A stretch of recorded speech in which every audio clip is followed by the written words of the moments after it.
Ukraine اور روس میں جاری جنگ اس وقت خوفناک مرحلے میں داخل ہو گئی ہے۔ یوکرائن کی جانب سے ایک تباہ کن حملہ کیا گیا رشیا کے اوپر، اس کے بعد روس کی جانب سے ایٹمی حملے کا خدشہ ظاہر کیا جا رہا ہے۔ معاملہ کیا ہے اور یہ جنگ کس طرف جا رہی ہے، عامر رضا سے جانتے ہیں۔ جی عامر بھائی، اس وقت جو جنگ ہے وہ ایک ایسے مرحلے میں داخل ہو گئی ہے جس میں یہ کیا سرائیاں کی جا رہی ہیں کہ شاید روس کی جانب سے یوکرائن پر ایٹمی حملہ کر دیا جائے۔ دیکھیں، یہ قرینے قیاس تو نہیں ہے۔ پہلی بات تو یہ ہے کہ یوکرائن نے جو حرکت کی ہے وہ اسی قابل ہے کہ اس کے اوپر ایک ایٹمی میزائل پھینک دیا جائے، اور بڑی دلچسپ صورتحال ہے۔ پاکستان اور انڈیا کی جنگ کے بعد جو دنیا میں اس وقت جنگ وارفیئر تو دیکھا جا رہا ہے، اس میں یہ کیا جا رہا ہے کہ ایک چھوٹا ملک جو ہے بڑے ملک کو جب چاہے ناکو چنے چبوا سکتا ہے۔ بالکل، پاکستان نے یہ ثابت کیا، بھارت کو ناکو چنے چبوائے، اور اس کے بعد یوکرائن نے حوصلہ پکڑا اور اس نے ایک ایسا پلان ڈیزائن کیا جو کہ پوری دنیا کو برتا حیرت میں ڈال رکھا ہے۔ اس نے رشین ٹرالر کے ڈرائیورز جو ہیں ہائر کیے، ان کے اندر ڈرونز رکھے اور 5 ایئر بیسز کے باہر جا کر یہ ڈرونز کے ٹریلر کھڑے کیے، وہاں سے آپریٹ کیا گیا، اور یہ اڑتے ہوئے ڈرونز جو تھے موت بن کر رشین بمبار طیاروں کے اوپر گر گئے۔ 40 طیارے مکمل طور پر تباہ ہیں، لیکن اس سے کہا جا رہا ہے کہ جتنا نقصان ہوا ہے 37% فضائیہ رشیا کی ختم ہو گئی، اس کی فضائی قوت، اور 37% کا عام مطلب سمجھتے ہیں۔ یہ خبر امریکہ کے لیے بڑی خوش آئند ہے، یہ خبر ان لوگوں کے لیے بڑی خوش آئند ہے جو نیٹو ممالک کے رکن ہیں، لیکن رشیا کے لیے یہ شاکنگ نیوز ہے۔ اس وقت جب آپ اور میں بات کر رہے ہیں، اس وقت بھی رشیا کی سپریم کونسل بیٹھی ہوئی ہے اور ماسکو میں یہ اجلاس جاری ہے، اور سوچا جا رہا ہے کہ یوکرائن کو اس کا جواب کیسے دیا جائے گا۔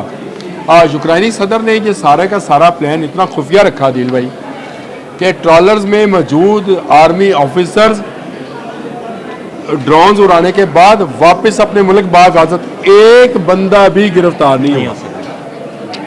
وہ جو ڈرائیور تھے جو کہ رشین ذات تھے، ان کو بھی واپس جو ہے یوکرائن بھجوا دیا گیا۔ صرف ٹرالرز ملے یا بمبار طیاروں کا جو ہے ملبہ ان کو ملا۔ یہ دنیا، ساری دنیا کے لیے چکا دینے والی بات ہے، لیکن پاکستان کے لیے اس لیے نہیں کہ پاکستان نے 6-7 مئی کے بعد 10 اور 11 مئی کو جو کچھ کیا، اس نے پوری دنیا کے جنگی ماحول کا نقشہ بدل دیا ہے۔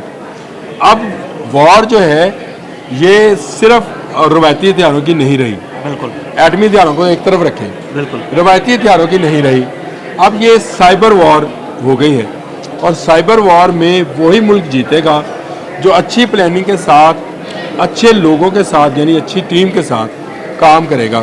یہ میں نے آج میں ڈیٹیل دیکھ رہا تھا جو رشیا کے مختلف علاقے تھے جہاں پر یہ حملے ہوئے، تو میں حیران تھا۔ دیکھیں آپ، اس کو سب سے پہلے تھا ڈیگل ویلو، جہاں پر TU-22M3 یہ بمبار طیارہ ہے، انتہائی جدید اور مہنگے ترین جہازوں میں شامل ہوتا ہے، یہ تباہ کیا گیا۔ اس کے بعد انہوں نے TU-160 یہ جہاز تھا، یہ بلایا کی جو ان کی ایئر بیس ہے وہاں پر موجود تھے یہ جہاز، وہاں تباہ کیے گئے۔ اس کے بعد TU-95 ہے، یہ بھی بمبار طیارہ ہے، ایوانو سیورنے، یہ ایک جگہ ہے رشیا میں جہاں پر اس کی ایئر بیس ہے، وہاں پر کیا گیا۔ اب یہ دیکھیں کہ یوکرائن کا بارڈر تو ایک طرف رہا، سائبیریا کے اندر بھی جو ان کے موجود تھے، یہ ٹرک نے کتنا ٹریول کیا ہوگا، کہاں کہاں رشوت دی گئی ہوگی کہ یہ ٹرالے اپنی منزل مقصود تک نہ صرف پہنچے بلکہ وہاں سے ڈرون نکلے، اندر سے یہ آپریٹ ہوئے، اور وہ ڈرون خود کش بمبار کی طرح ان جہازوں پر ٹوٹ پڑے۔ نقصان کتنا ہوا رشیا ابھی تک نہیں بول رہا۔ 40 جہاز انٹرنیشنل میڈیا چلا رہا ہے کہ بمبار اس کے جو ہے ان کو تباہ کیا گیا۔ اچھا جی، TU-22M3 یہ ایئر بیس تھی اولینیا کی، اس کے بعد بمبار طیاروں کا مرکز تھا TU-22M3 یوکرائنیا، یہ بھی رشیا میں موجود ہے، اور سوویتی ایرا TU-141 یہ وہ ڈرون ہے جو جب رشیا اکٹھا تھا، سوویت یونین تھا، ٹوٹا نہیں تھا، تو یوکرین کے حصے میں آئے تھے۔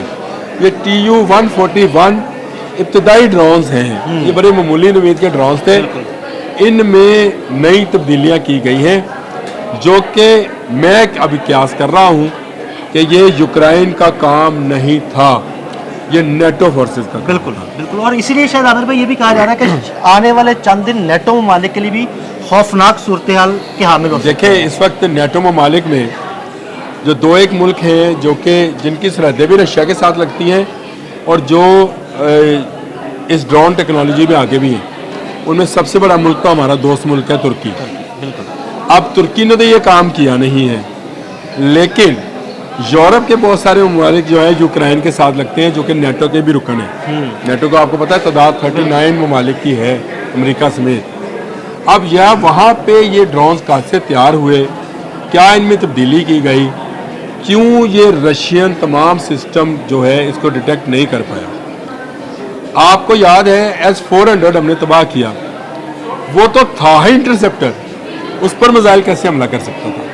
لیکن اس پر بھی حملہ ہو گیا۔ تو اس کا مطلب یہ ہے کہ دنیا اب ایک اور نئی قسم کی جنگ میں داخل ہو چکی ہے جس میں سیٹلائٹس وہ کام کریں گے جو کسی زمانے میں آپ کا توپ خانہ، ٹینک والے، میزائل جہاز کرتے تھے، وہ سب کام ختم ہو گیا اور اب چھوٹے ڈرونز کے ساتھ دنیا بڑے حملے کرنے کی طرف چلی گئی ہے۔